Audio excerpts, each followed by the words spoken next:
Well, good morning, everyone. This is your girl, Mighty Stream, and I'm going to do your spiritual principle a day in a meditation for August the 26th. I'm taping from the cruise. We're headed back to the States. Looking forward to spending this time with you. Let's go ahead and get into that meditation right now before I lose my connection. Okay, let's see what the title of this is. Choosing Intimacy Over Isolation, August 26th. Caring and sharing the NA way is the ultimate weapon against our alienating, isolating, destructive disease. That comes from our Living Clean book, chapter 5, opening essay. Experiencing loneliness is an inevitable part of the human condition. For many addicts, this loneliness is amplified by how different we felt from our peers. We've had trouble fitting in, or we're just plain weird. We needed too much attention and alienated others in our efforts to get it. Or we wanted none of that. Instead, we stayed silent and hoped that others would notice us. Drugs helped us deal with those feelings and experiences. Initially, using made us feel more normal, more comfortable in our own skin. It allowed us to be more social and, most importantly, created a buffer to keep us safer from intimacy and vulnerability. Early in recovery, we learned that our disease is fueled not only by getting loaded, but by keeping us isolated from others and from ourselves. When we get when we first get clean, when we don't have drugs as that extra layer of defense, we are raw. Narcotics Anonymous provides us with opportunities to heal that rawness through intimate relationships with other addicts. Allowing ourselves to share fearlessly with another addict is truly the salve for our isolation. Even with gears clean, a voice in our heads will tell us that we are better off dealing with or not dealing with our problems alone. However, we know the act of revealing ourselves and being present for others is the most powerful antidote to our very human state of loneliness and to our default addict state of believing we are just too weird.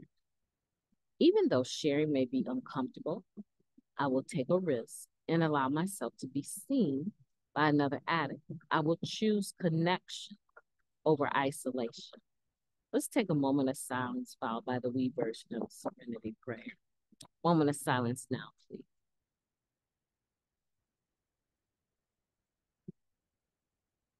Thank you. God, grant us the serenity to accept the things that we cannot change, the courage to change the things that we can, and the wisdom to know the difference. Just for today, please and thank you. So I want to greet you this morning. This is August 26th. I'm on the back of the cruise ship, and the wind, I'm at the very top. The wind is very, very powerful. In fact, I think it might even blow my laptop, right? It's very powerful. And I have no power against that wind, no power against that wind. But there's another wind that blows in my life sometimes. And that's that lower destructive power that comes through and tells me, you don't need them. You don't need to connect to them. You don't need to tell them the truth about yourself, even though I know honesty, right, is the antidote to disease thinking. And so that's what we're talking about today. Is caring and sharing the NA way is the ultimate weapon against our alienating, isolating, destructive disease. Where are you with that? Are you a person that you just go through your life, living your life, doing your recovery, things come up, you lie a little bit here, you cheat a little bit there, you just deal with it the best way that you can because you're not really intentionally trying to hurt anyone, but you also start to become weighed down with all of that deceptiveness, right? And you alienate and you isolate. You don't share it with anyone. You don't talk to your the men in the fellowship. You don't talk to the girls and the women in the fellowship. You don't have really anyone that you could say, you know what, I did such and such and I can't even believe it. Or I'm thinking such and such and I know it's wrong, but I cannot get over this resentment or this vengeful state of mind that I have. I can't. Do you have anyone that you actually talk to? I would say the majority of us have one or two people that we can talk to, but do we talk to them? Or do we think that's just too much information? That's TMI. I can't share that with them. They'll judge, right? But these are still the same people that will say, I trust them with my life. But we don't trust them with our daily lives. We don't trust them with the stuff that we go through on a daily basis. Honey, I said such and such, and I can't even believe I acted like that. Or I did such and such. I can't believe I actually dot, dot, dot. You fill in the blanks, right? This is talking about choosing intimacy over isolation. And I like how it puts the power in my hand to be able to choose. So if I'm feeling lonely, right? If I'm feeling all alone, if I feel alienated, if I feel isolated, I have the power to change that.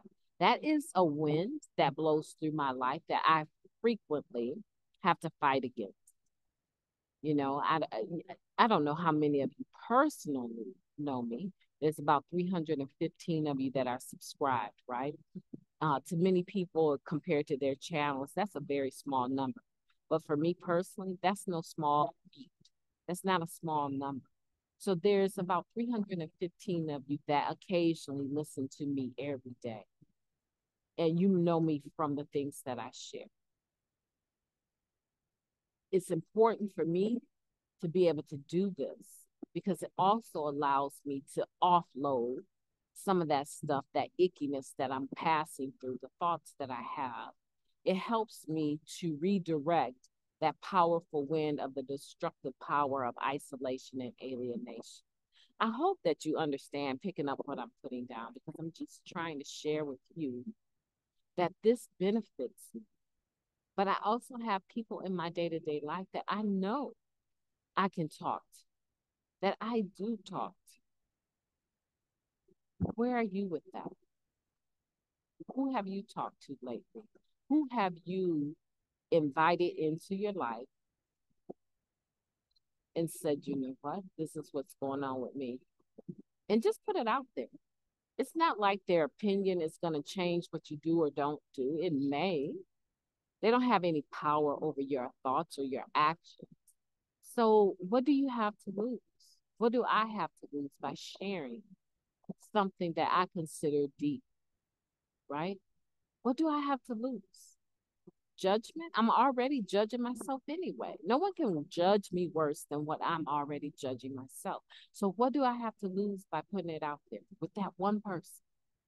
I double dog dare you today to share honestly with someone and see if it doesn't somehow benefit you to share that secret. You know, we say all the time we're sick as our secrets. Sometimes I feel we're sicker than our secrets. I don't know if you understand that, but I just feel like sometimes I'm sicker than my secrets because keeping a secret also requires a certain mindset in order to keep it, right? And I feel like that is an extra weight on my shoulders that I don't need. Whatever I did, whatever the secret actually is already uncomfortable. Now, here comes the effort that I need to keep it a secret. Means that 9 times out of 10 through the course of the day, something might come up that might expose my secret. Now I gotta come up with another lie. I gotta say something else to push that truth, right? That light that wants to shine on my deep secret. I have to put forth effort to make that stay down. I have to work to keep it a secret. That's why I say sometimes I feel like I'm sicker than my secrets. So why not just put it out there? Find someone in the fellowship that you can trust, or maybe it's your mate, But I do think beyond just your mate, you need to have someone in recovery that understands how the disease of addiction actually works.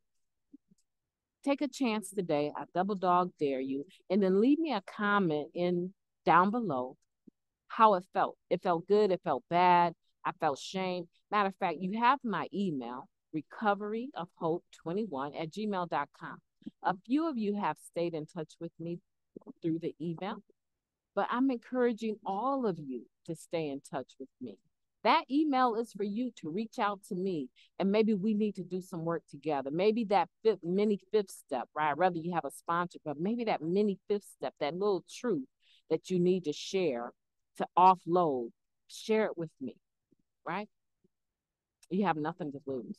My name is Mighty Stream. I've enjoyed talking to you today. I hope that you will have a beautiful day on purpose. I intend to talk to you soon.